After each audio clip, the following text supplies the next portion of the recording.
So now they're damning my generation, future generations, not only to fight over Kashmir, not only to go to full-out war whenever there's a terrorist attack, but now we're damning future generations of Indians and Pakistanis to fight over water. This is why I am so confident, I am so passionate in our cause. I refuse to damn the people of my country, and I bear no ill will to the people of India. I refuse to damn the youth of India. And my children and their children will fight over water, over Kashmir, over terrorism. We just got through a 5-day war. And while by all metrics, the Indians won't admit this, but by all metrics, the kinetic military component, Pakistan won. We downed their planes. They're bigger than us. They're stronger than us. But we were able to repel their assault diplomatically. India's diplomatic position, the hyphenation, the rehyphenization of India and Pakistan. Donald Trump didn't rehyphenate India and Pakistan.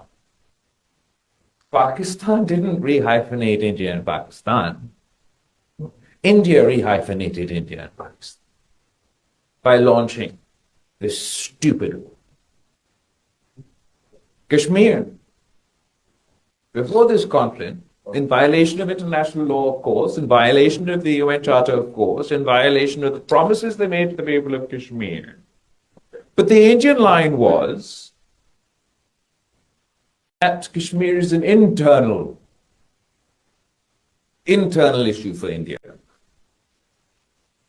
Well, when about mediating peace and resolving the issue in Kashmir, becomes an international issue. The Indians also now say, as a result of this 5-day war, that Kashmir is a bilateral issue between India and Pakistan. So militarily, your net security provider couldn't secure their own planes and have left South Asia, and by extension the rest of the world, given that we're two nuclear powers, less secure. And the new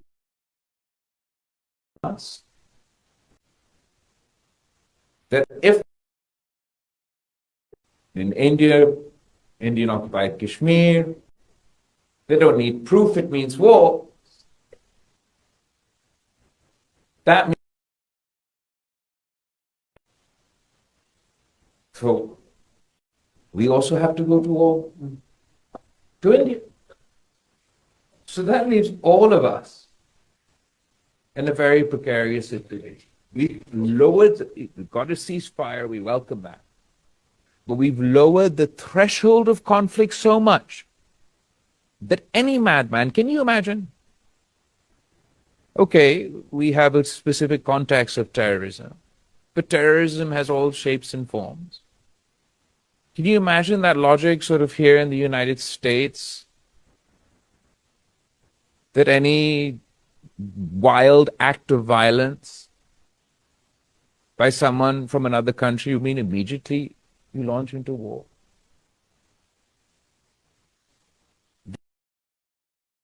It exposes Pakistan to an extremely dangerous situation.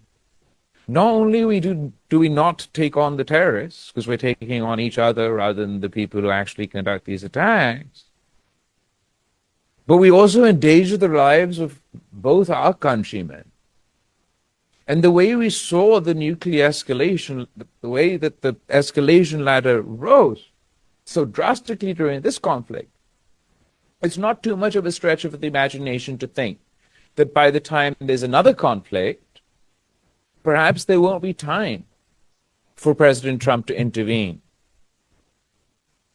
before things go horribly, horribly wrong. So when I say we are here to pursue peace, it is because we believe it is the only viable path forward, not only for India and Pakistan, but also the international community. India may have 1,000 issues with Pakistan. But if you're going to Pakistan, those issues will remain. Obviously, in this case, the terrorist attack that took place in Indian-occupied Kashmir, this time round, Pakistan had absolutely no role whatsoever. We offered an international impartial inquiry immediately. India refused. If the facts were different, the United States policy in this context would also be very different. The truth of the matter is we had nothing to do with this. But terrorism is a problem. I know that the US is left from Afghanistan and there are other issues in the world, but just because you're gone, it doesn't mean that terrorism's over. In fact, we're in a far more precarious situation today than we ever were before. The US withdrawal from Afghanistan has left a vacuum in that country. And I'm not even saying that goes so far as to doubt the intent of the Afghan regime. Let's give that sort of, let's say, no, they too are committed to ensuring their soil is not used for terrorism. It doesn't change the fact they do not have the capacity. They don't have a standing army.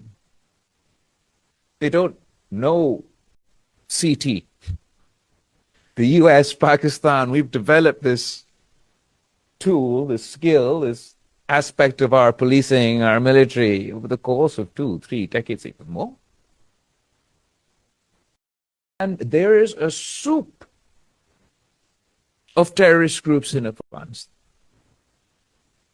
Before, when NATO was there, and there was the there was the Afghani government or the Kaise government, whatever, varying degrees of effectiveness, but you had all of NATO's might, plus that's the government in place, hounding these groups, fighting these groups. You didn't eliminate them. We never accused you of tolerating them or supporting them. The fact is that terrorism and combating terrorism is an ongoing process. Once you've left, okay, maybe they took a break for like 6 months. And they're figuring out what else to do. And there's groups in Afghanistan that are problematic for Pakistan, be it the BLA, the TTP, all of these groups enjoy the ability to function, and not only function, what's sort of more alarming than just the functioning, it's the ability to coordinate and collaborate amongst each other. We're seemingly disparate groups without any ideological linkage. Religious extremists and separatist groups, they coordinate to conduct attacks in Pakistan. But they're not the only terrorist groups in Afghanistan. There's Daesh, there's the ETIM, and I could go on and on. In fact, the groups that India has a concerned about that Pakistan, according to the FATF procedures, have taken appropriate action again. Their leadership during the original Afghan Jihad, the Mujahideen phase, when we didn't call them terrorists, we called them the Mujahideen, and to quote Ronald Reagan, the moral equivalent to George Washington. So in that phase of our history, our collective history, even the groups that India has a concern about, I'm talking about LET, LEG, those groups, their leadership fought that war as Mujahideen. When you up and left after that war, they had nothing to do. They were told that this is the right thing to do, that this was the moral thing to do. American tax dollars went into educating them that this is what you have to do. So once the war was over, they went and picked up in their mind what was another just cause and turned their guns from one border to the next. As we stand today, Pakistan is combating a resurgence of terrorism in Balochistan, in Pakhtunkhwa. At the moment, this year, the rate at which terrorist attacks have taken place in Pakistan, if we continue on this trajectory, this year will be the bloodiest year in Pakistan's history. Can you imagine that? That means there are more terrorist attacks taking place today than after 2001, than the bloody spell we saw following 2007. And we have evidence that we have presented at the United Nations to the US government, dossier after dossier, of India's involvement in supporting, be it the BLA, and even the TTP and other organizations that conduct attacks in Pakistan. Not only that we've supported your evidence, India has admitted this.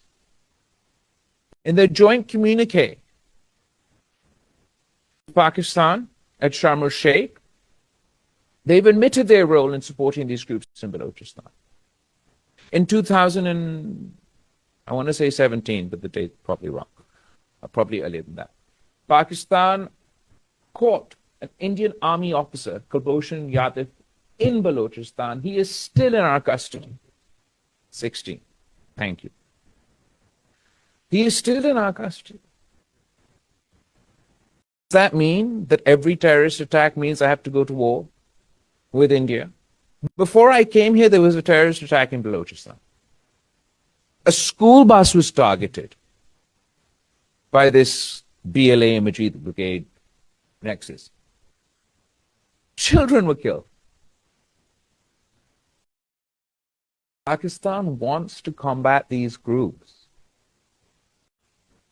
In order to do so, we require coordination, cooperation, regional, international. We need to deal with the new reality in Afghanistan. We need to help the government. I know it doesn't sound good, but help the government build capacity, or at least figure out how we're going to deal with this. You can't leave a vacuum unattended. And I believe that they need to build up their capacity, and we need to facilitate their building their capacity. We need to understand the concerns of Pakistan, that while we're combating terrorism, this menace is increasing.